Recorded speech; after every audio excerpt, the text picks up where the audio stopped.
On est en direct à Rétromobile, édition 2020, avec Tristan qui est designer d'intérieur et qui nous a concocté quelque chose de juste sublimissime.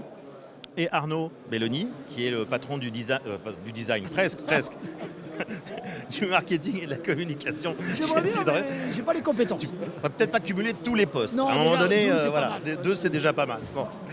Alors, cette année, c'est les 50 ans de la GS, voiture qui a quand même été marquante dans l'histoire de la marque, puisqu'on l'oublie un peu, mais souvent les voitures de milieu de gamme sont les voitures qui sont faites en très grande série. Et cette voiture-là a marqué son époque, puisque effectivement, elle avait comme concurrente des voitures très sympathiques, mais relativement classiques. Et la GS, en 1970, introduit la suspension hydropneumatique sur le milieu de gamme. C'est une vraie révolution aussi à cette époque. Alors, la voiture, elle est incroyable parce qu'elle sort en 70. Elle est élue voiture de l'année européenne en 71. Elle a un 4 cylindres à plat. Elle a la suspension hydropneumatique qui déjà lui donne un confort assez incroyable. Un moelleux de siège assez inégalé à l'époque. Elle a un design qui est super décalé, qui fait vraiment la différence par rapport à la concurrence. Puis elle a des trucs moi, que j'adore. Tu as le frein à main au volant, tu sais, sur le tableau de bord, la tirette, et tu as le fameux compteur de vitesse à ruban. Alors moi, je ne sais pas ce que vous en pensez, Tristan, mais ce qui, moi, me séduit dans cette voiture, c'est de me dire qu'elle est quand même sortie 5 ans avant la CX.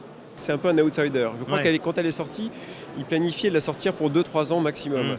Et ça a été une success story, parce que quand on la regarde, elle est vraiment parfaitement dessinée. Il y a des détails vraiment incroyables.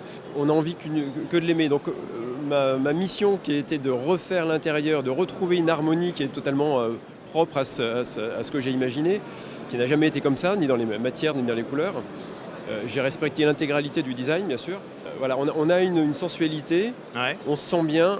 En fait, ce que j'aime bien dans ces voitures-là, c'est qu'on coupe le moteur, mais on ne sort pas de la voiture. Voilà. Le moment continue parce qu'on est juste bien. Alors, dans un autre style, le Scarabée d'or, c'est une autre histoire. Très différent. On revient 50 ans plus tôt et on va y aller. On y va. Alors, Olivier, comment ça s'est passé ? La Citroën, c'est l'audace. Et Citroën était au rendez-vous. Donc, l'appui de Citroën a été essentiel, du conservatoire, évidemment, de la marque, pour reconstruire ce véhicule. Donc, on a mobilisé les écoles. Le lycée professionnel Château des Pluches et puis l'école d'ingénieurs des arts et métiers, le lycée pour refaire la carrosserie et les arts et métiers pour refaire le train de chenille.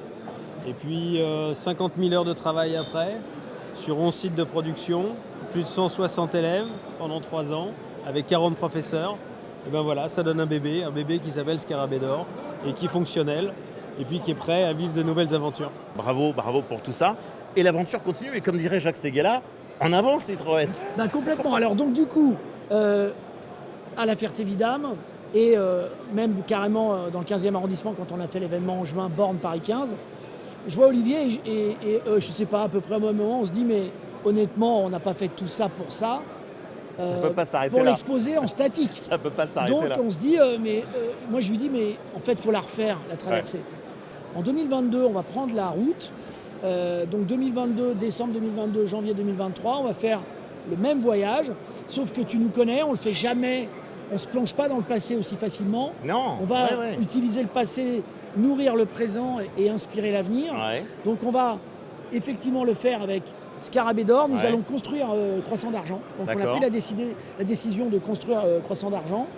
Ça, c'est pour le passé. D'accord. Et donc, c'est pas une course de vitesse. Non, bien sûr. C'est 25 km/h de moyenne, bien sûr. Des étapes de 200 km. C'est une aventure humaine. Le présent, on aura 5 véhicules d'assistance 100% électriques qui seront dans la gamme de 2022. Moi, je les connais déjà, mais nous, on va attendre on ne sait pas. Nous, on n'est pas au courant. On va attendre c'est secret. Voilà. C'est bientôt, on va se donner rendez-vous au mois de septembre. Et puis, l'avenir, on aura un truc qu'on n'a jamais fait. C'est qu'on va prendre le concept car de 2021-2022 et on va le mettre sur l'intégralité du parcours. Bravo. L'aventure continue, comme on dit. L'aventure continue en Scarabée. C'est bon.